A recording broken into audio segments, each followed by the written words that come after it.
All the wonderful memories will always be in my heart. And I want to tell you, you will always be in my heart. I will cherish every moment, babe. I will treasure the joy and laughter, because I know that one day I have to say goodbye. Tell you, it will always be in my heart. I will cherish every moment, babe. I will treasure the joy and laughter, because I know that one day I have to say goodbye.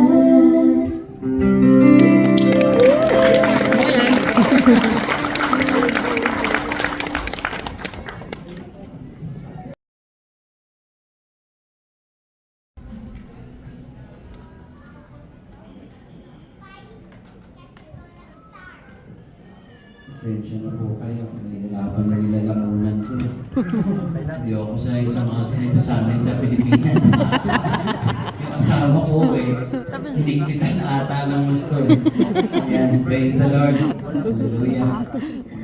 Hindi maganyan sa Pilipinas. Sobrang Huwag na nasarapan. Okay na? Yan. Slide 1. Yan. Okay, check ko po Slide 2. Yan. Okay. Sige po. Maaari ba tayo tumayo? Pagbigay galang at samahan niyo po ako sa isang panalangin.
Huwag tayo magtrabaho. Hindi ko sinabi huwag tayo magpuyat. Dito ko sinabi huwag kang umayod, kapatid. Pero magbago ka ng pag-iisip.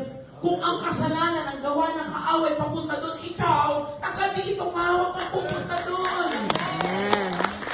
Magsipag ka, pero huwag kang papunta ayon sa mundo. Huwag kang papatol, huwag kang mauhulog sa kasalanan dahil dyan yun papunta. Dito nga, Pastor Jerry. Dito ka, Pastor Chris. Amen ho ba? Yun ang sinasabi ng Apostol Pablo. Pag ginawa mo yun, alam mo, sa totoo lang, madali sabihin, pero mahirap That's why, klaro si Apostol Pablo, na pag ginawa mo yun, doon mo makikita kung ano approve sa Diyos. Pag ginawa mo yun, kahit mahirap, doon mo maunawaan kung anong kalooban ng Diyos. Alam mo kung ba't hindi mo makita kalooban ng Diyos? Di ka sumusunod Hindi mo makita ang tamang daan kung saan ka dinadala ng Diyos kasi hindi ka sumusunod. Live siya, yan yung social media That's platform. the reality. Sa video Sumusunod ka sa gusto mong gawin. Sumusunod ka sa pinagkakabalan mo, hindi sa gustong gawin ng Diyos para sa iyo.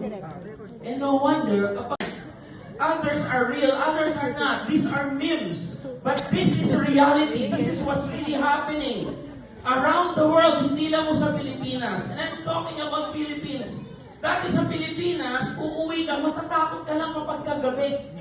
Ngayon, kahit tanghaling tapat, matatakot ka na. Saan mas nakakatakot dumaan, Mars? Sa number 1, sa number 2. Sa number 2, mabubugaw mo yan. Sisipain mo yan, aalis yan. Yung sa number 1, dumaan ka lang dyan, bukas buntis ka na. Dumaan ka lang dyan, baon ka na sa utang. Tama ba?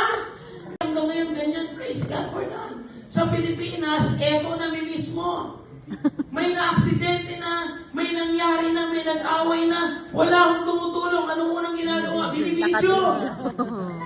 Alam nyo yung mga road rage ko sa Pilipinas o sa Maynila, naitala ko sa police report or even sa ambulance, nung nangyari alas 9, wala akong nag-report kahit isa. Nung na-report alas 11 na ng tanghali, bakit to? Kasi yung cellphone lahat binibidyo lang. Wala nagre-report. Gusto maging content creator lang. Yan o ang Pilipino. Yan o kadalasan ng Kristiyano. Kaya o maganda, in today's generation, sabi dyan, stop filming. But start helping.